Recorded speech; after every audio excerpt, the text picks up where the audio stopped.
Rouse's Markets is voted best grocery store in New Orleans, best grocery store in Baton Rouge, Mississippi, Gulf Coast, Thibodeau, Houma, Hammond, Lake Charles, Mobile, year after year. Thank you for choosing us best grocery store on the Gulf Coast. Number one. Thank you. Thank you. The number one grocery store In Mississippi, Alabama, Louisiana. 1 million customers a week can't be wrong. Welcome to Rouse's.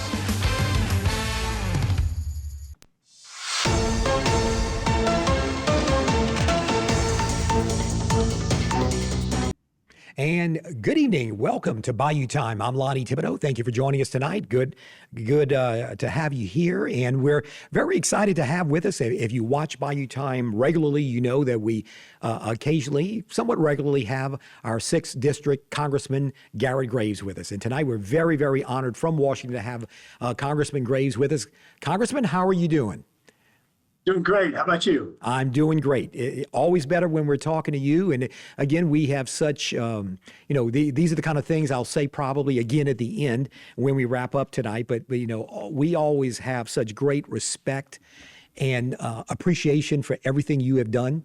And not only for your, 10 years in Congress, but even before that. CPRA, everything you did, working for the gubernatorial administration, all that. So, but we'll talk more about that at the end. The most important thing we want to do right now, Congressman, is obviously as we're getting close to Christmas, and there's a million things going on, and everybody's being distracted. There's a lot of important work. A lot of important things y'all are doing in Congress right now and have done in recent days, actually, in recent weeks. So let's quickly tick through some of the things. The Worder bill. That is very, very critical to our area. Why don't you kind of give us an update on where we are with that, Congressman? So Worder bill is Water Resources Development Act. This is a bill that takes basically all of the U.S. Army Corps of Engineer efforts, puts them all in one package and passes them out together. So what that means for South Louisiana is it means advancing projects like Morganza to the Gulf, projects like Upper Barataria. Let me say it another way. What it does is that everything from coastal restoration, which is our first line of defense with barrier islands, it helps to expedite and reduce cost on coastal restoration projects. A lot of it has to do with land acquisition and things like that have really driven up cost and delayed the implementation of projects. On hurricane protection projects and flood control, what it does is it comes in, number one, for parishes like Lafourche and Terrebonne, it will save about $100 million by allowing Terrebonne Levee Conservation District to get credit for work they've already done. So it'll save about $100 million. We have another provision that is actually going to implicate in excess of $1 billion in savings for the state across the board. There's another project just over to the east of Terrebonne Parish, kind of in that Lafourche, St. Charles area where the Barataria Bay comes up. This bill helps to connect to make sure that you go from effectively La Roche to Gold Meadow, Morganza to the Gulf, into this other project, which provides a united protection level across Terrebonne, Lafourche, St. Charles, and then going north all the way up to like Ascension Parish. And so a lot of it is about cutting through the red tape, saving money, making project implementation more efficient, and as we all know in South Louisiana, stopping all of the decades of studies and turning dirt. Yeah, you made a good point that reminded me of something. I remember Clifford Smith, the late Clifford Smith, was a legend here in Houma, an engineer and from T. Baker Smith. And I remember him telling me in an interview probably 25, 26 years ago when I was doing news here, he said, Lonnie, the issue with at least the Corps of Engineers, you had periods where they were approving things, but you didn't have the money. Then there were other periods where you actually had some funding, but then they weren't approving anything. So my outside observation, not knowing anything else, Congressman, is you got to admit in the last 10, 15 years, which kind of dovetails very nicely with your 10 years in Congress and even before, you got to admit there has been a lot of stuff happening down here. And I think people, especially Terrebonne and Lafourche Parish, just don't know well enough how blessed we are that all of a sudden the pieces of that big major puzzle have come together. Am I right in saying that? You're absolutely right. I want to take a quick minute. You mentioned Clifford Smith, and I got to tell you, Pa Cliff is one of the mentors that in my life has just been absolutely remarkable. That guy forgot more than I will ever learn. He was incredible in water resources, and I think to a large degree the father of the Morganza to the Gulf project. But you're exactly right, Lonnie. This project sat there, and you can even find dates back to the 1980s where this project concept was moving forward. It officially became a project in 1992 in Congress, but the first dollar for construction happened from the federal government happened in 2021.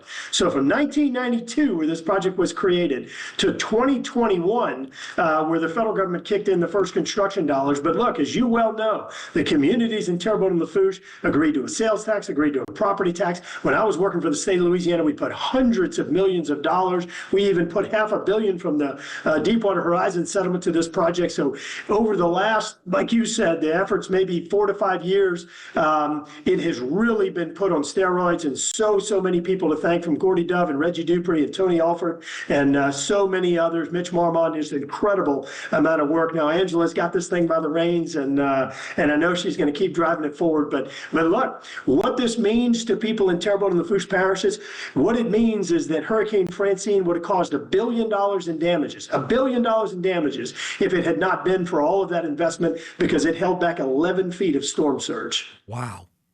That is scary, sobering information that you just gave us, Congressman, and I think a lot of people are just not even aware. Now, what we want to do, we're going to take a break, our first break in just a moment. Coming out of that conversation we just had, that subject matter, Congressman, we want to talk about FEMA.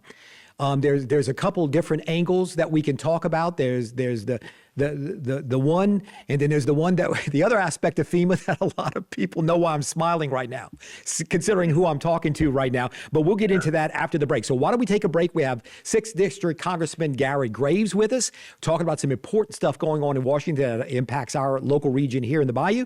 We'll have more with him right after the break. Today's social media segment is brought to you by Terrebonne General Health System. Your health is our legacy. Rouse's, you're either local or you're not. Buick, the craft of modern luxury. St. Martin and Bork, know your rights.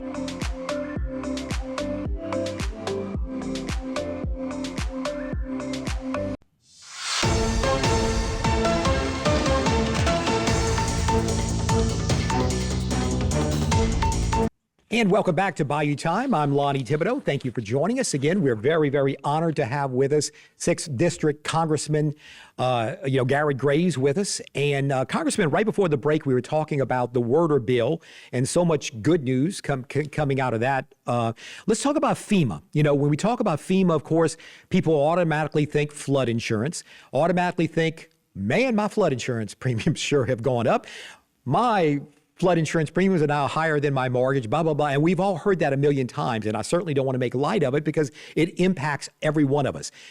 What's the latest?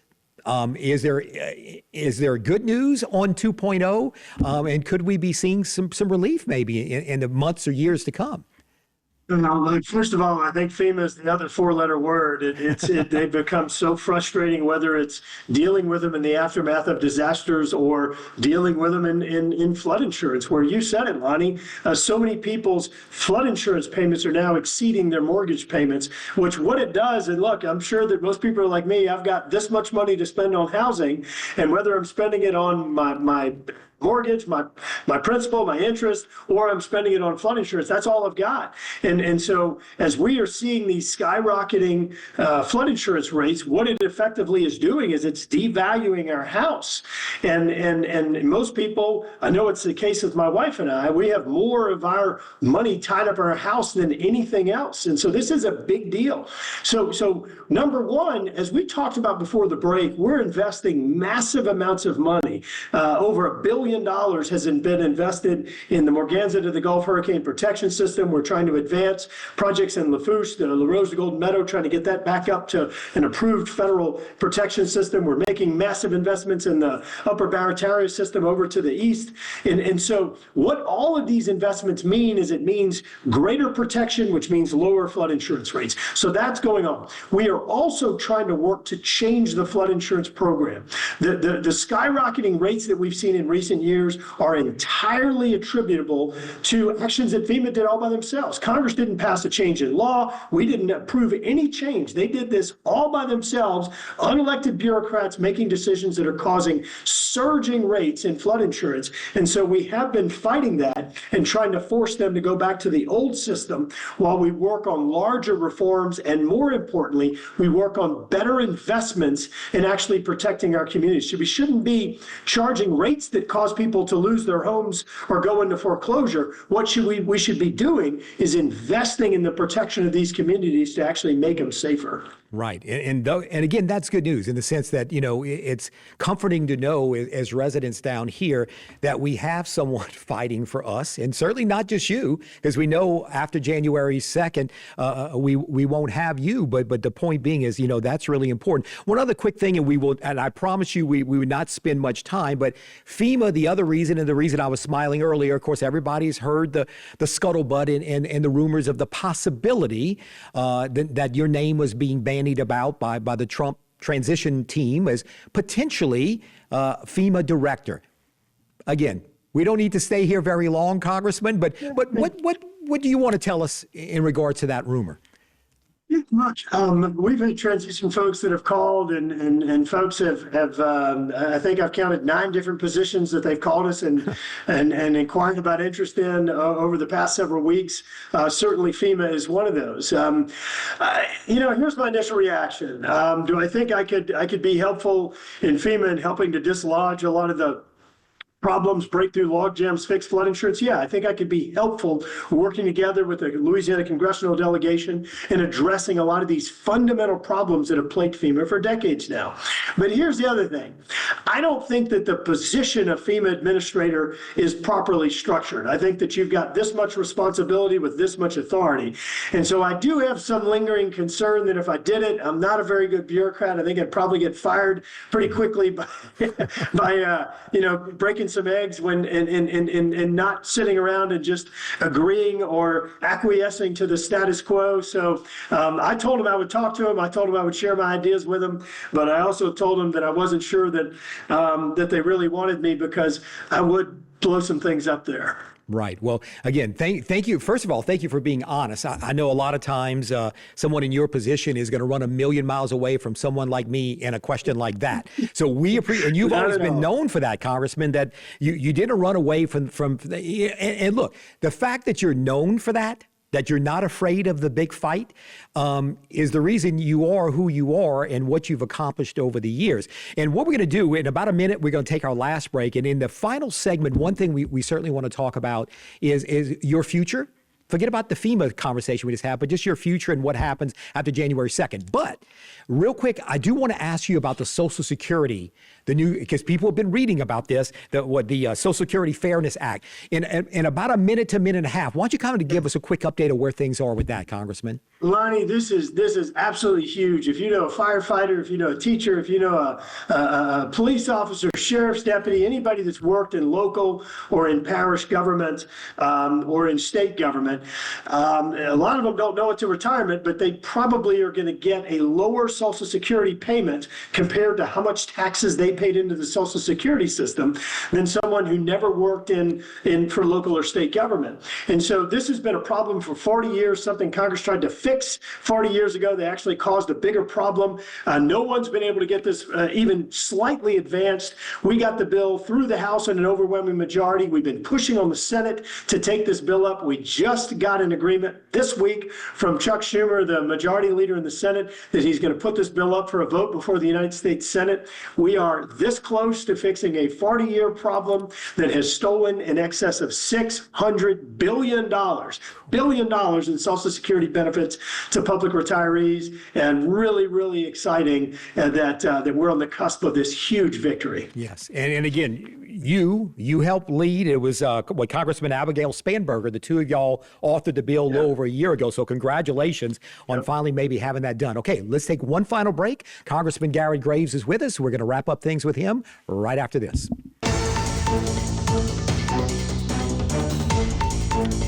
Today's social media segment is brought to you by South Louisiana Bank. It's better when we bank together. Weights and Downer, attorneys at law. Terrebonne Ford, built Ford tough.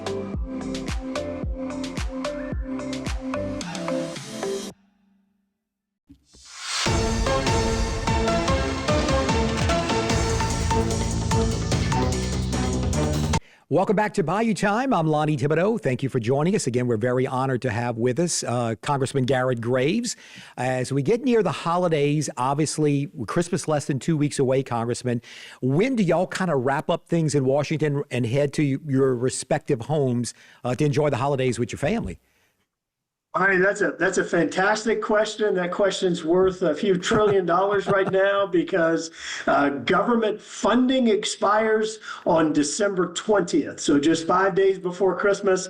Right now, we are scheduled to get out of session on December 20th. But what that means is that we have to pass a new appropriations bill to fund government before then. It means that we have to pass a disaster supplemental for Hurricanes Francine, for Hurricane Milton, and for Hurricane Helene, as well as other disaster costs before then. So it is projected to be December 20th next week, but I have been here on Christmas Eve before and through the holidays, unfortunately. So we'll wait and see. We're coming back into session on Monday. So we'll see if we can get work done before Christmas, but I certainly hope so, and I know that our kids do. Now, very, very importantly, we spent the last several minutes obviously talking about some specific bills that are very, very important. As we kind of personalize this a little bit more as we get towards the end, your term, 10 years in Congress, ends on January the 2nd. Everybody's well aware of the story of you making the decision not to seek re-election when the lines were changed, and it is what it is. But for Garret Graves and your career, if I can even use the word legacy, when we're talking about you, and who's to say you're not back in Washington, whether it's in some appointed post or back in Congress, we just don't know. I know you don't know right now. But the point is, if you had to look in the maybe shorter term, a year from now, 2 years from now, as you look at your legacy in your 10 years in Congress, what do you want people thinking, remembering, and saying about Garret Graves and what he did for Louisiana?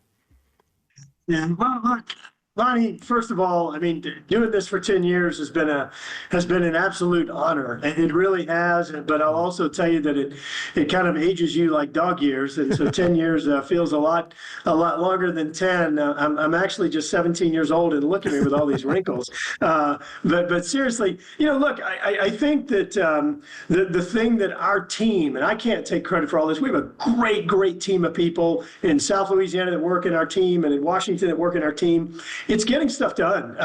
You and I talked about the Morganza the Gulf project. Nobody's been able to get that project funded. Not only, did I fund it when I was working for the state of Louisiana, but here we broke the log jam. We have been able to pull down in excess of $500 million in federal funding for that project. Really, really excited about that. Can go over and look at a project just over kind of to the northeast or east-northeast of where you are in St. Charles, St. James, and St. John parishes. There's a hurricane protection project there that literally has been stuck since before I was born.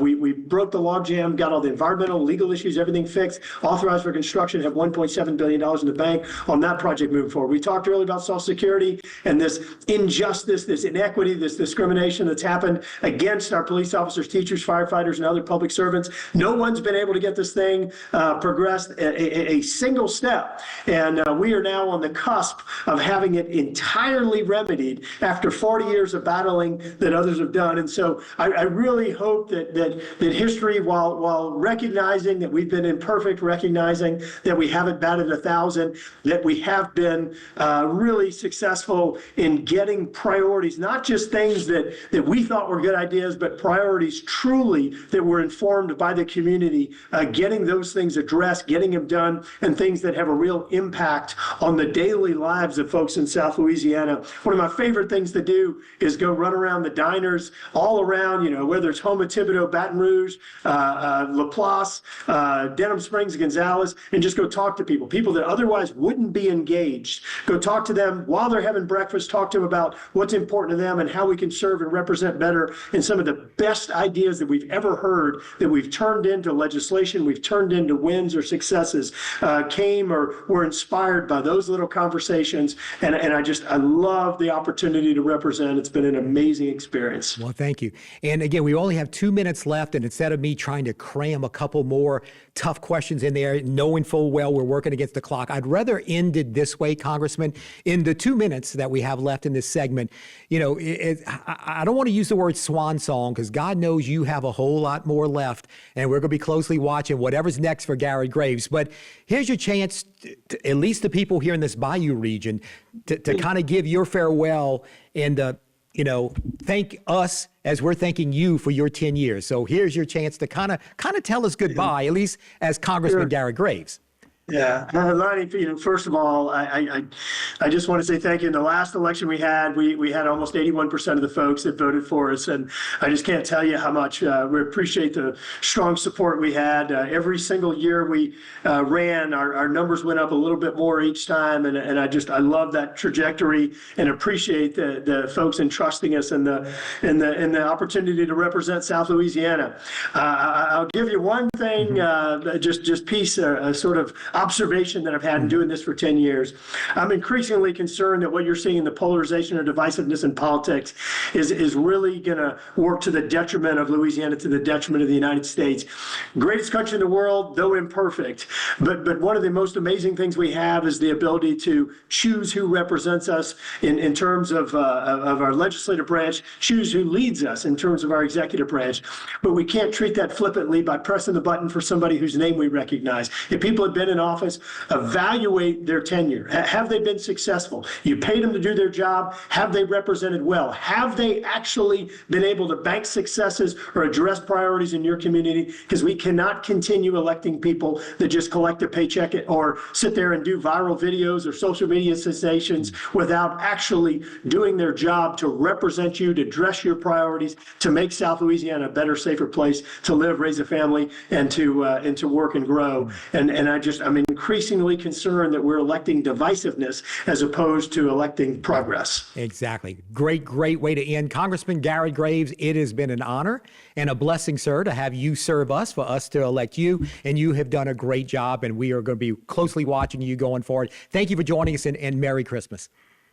Thanks, you too, Lonnie. God bless. Thank you. Again, Congressman Garret Graves, best of luck to him. Thank you for watching us. We'll see you tomorrow night on Bayou Time. Today's social media segment is brought to you by Alford and Associates for all of your insurance needs. CIS, Cardiovascular Institute of the South, the highest quality cardiovascular care available. Barker Honda, the Barker family tradition of quality.